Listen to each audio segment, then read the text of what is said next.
Salam hər kəsə, mən FES Akademinin kurikulum üzrə təlimçisi Hikmət Mürsəlov.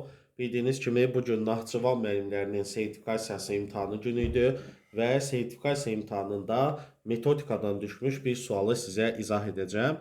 Bu sual qiymətləndirmədəndir. Bilirsiniz ki, mütləq sertifikasiya imtahanında qiymətləndirmə haqqında sualınız olmalıdır.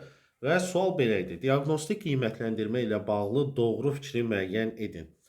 Şagirdin təhsil səviyyəsini hansı nəticələrlə başa vurması barədə aydın təsəvvür yaradır. Bu doğru deyil müəllimlər, çünki bu deyilən fikir yekun qiymətləndirməyə aiddir, yekun nəticələri ölçən bir qiymətləndirmədir. Yəni təhsil səviyyəsini başa vurursa, bu diaqnostiklə aidiyyatı ola bilməz. Çünki diaqnostik əvvəldə aparılandır.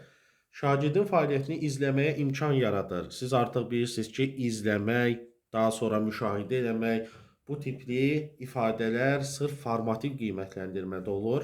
Çünki formativ həmişə apardığımız bir qiymətləndirmədir. Ona görə də şagird fəaliyyətini burada izləmək mümkündür. Məzmun standartlarının mənimsənilməsi ilə bağlı təhsil alanların əldə etdiyi nailiyyətlərin ölçülməsi məqsədi ilə aparılır. Müəllimlər, məzmun standartlarını mənimsədirik, sonda isə nə qədər buna nail olmuşuq, bax bunu summativlə ölçə bilərik biz. Bu da diaqnostik deyil.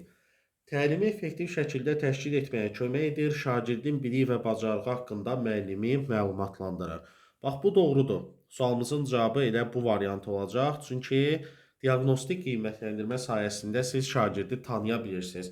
Onun maraq tələbatını, öyrənmə tərzini, bilik, bacarıq səviyyəsini ortaya çıxara bilirsiniz.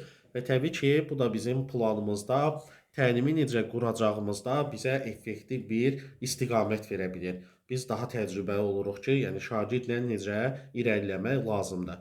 Yəni şagird haqqında mənə məlumat verir, şagirdi mənimlə tanış edir sanki, şagirdin bütün bilik, bacarıq səviyyəsini, nə bildiyini, bilmədiyini əvvəlcədən ortaya çıxarmış olursunuz. Bax, diaqnostik qiymətləndirmə budur. Sualımızın da cavabı olur D variantı.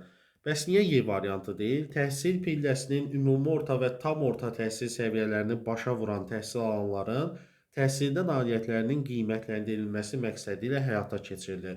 Bu da yekun qiymətləndirməyə aiddir müəllimlər.